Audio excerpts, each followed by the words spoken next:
Buonasera dalla tesi istruttiva di Matera, si è appena concluso l'incontro con la Matera Sardegna. Al di là del risultato siamo con Carlo a cui chiediamo il suo giudizio e il parere su quello che è stata questa partita. Noi come pubblico diciamo che è stata una partita molto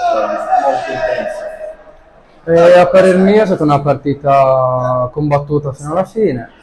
Ovviamente abbiamo fatto un viaggio lungo, siamo venuti da un viaggio in aereo, sapevamo che sarebbe stata dura, abbiamo provato a giocare al meglio delle nostre potenzialità e ovviamente finita come è finita, speravamo andasse meglio e speriamo di fare meglio la prossima. Sicuramente, come dicevamo Carlo, si è vista un'intensità, un ritmo e una determinazione che ha reso una partita uno spettacolo diverso.